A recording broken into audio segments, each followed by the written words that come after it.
దేవునికి స్తోత్రం కలుగునుగాక. Praise the lord. మీ అందరికీ వందనాలు. ఒకసారి మీరు ఈ వీడియో చూడండి. చూస్తే 100 రూపాయల నోటు కనిపించింది. తీసి చూస్తే 200 ఉన్నాయి మడత. తర్వాత ఏటీఎం కాడికి పోయి ప్రార్థన చేసిన, ఏసిన వాళ్ళ దీంట్లో డబ్బులు వచ్చిన కాకని పలికిన. నా ఏటీఎంలో 270 రూపాయలు మాత్రం ఉన్నాయి. ప్రార్థన చేసిన ఏటీఎం కార్డు పెడితే 1,64,444 రూపాయలు నా బ్యాంకులకు వచ్చినాయి. ఏసునామంలో పరలోక బంగారంలో నుంచి ఒక తులం గొలుసు రోడ్డు మీద పడును గాక. 4 గంటలకు అడిగిన 7 గంటలకు ఉప్పల రింగ్ రోడ్ కాడ దొరికింది నాకు. ఇటువంటి చదువు సంధ్య లేనోళ్ళు స్టేజీల మీద ఎక్కి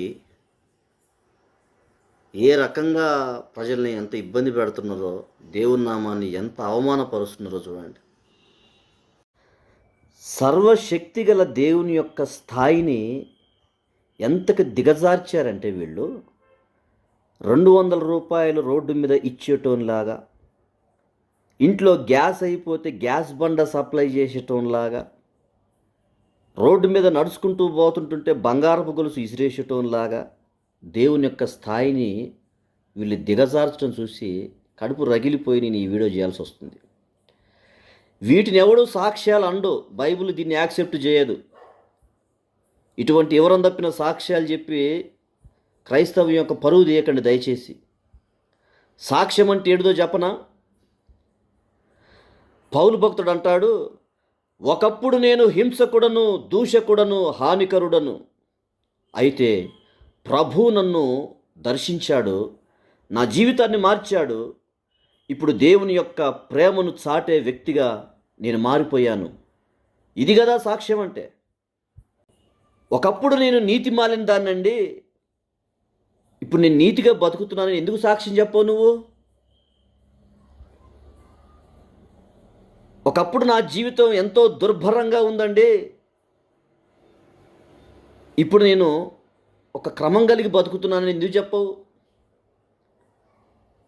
ఒకప్పుడు నేను అపవిత్రంగా జీవించేదాన్నండి, ఇప్పుడు దేవుని కొరకు నేను పవిత్రంగా బతుకుతున్నాను ఎందుకు చెప్పవు?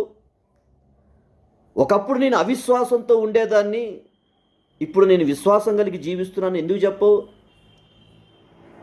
ఒకప్పుడు నా ఇష్టానుసారంగా నేను బ్రతికాను, ఇప్పుడు 10 మందికి పనికొచ్చే పనులు చేస్తున్నాను, మంచి చేస్తున్నాను, మేలు చేస్తున్నాను ఎందుకు చెప్పవు? సాక్ష్యం అంటే గ్యాస్ బండ్ ఇచ్చిండు, అకౌంట్లో ఏటీఎం కడిపి ప్రార్థన చేస్తే అకౌంట్లో 1,64,000 రూపాయలు ఇచ్చిండు. ఇవి కాదు సాక్ష్యాలంటే. నీ సాక్ష్యం వల్ల ప్రజలు మారు మనసు పొందాలి.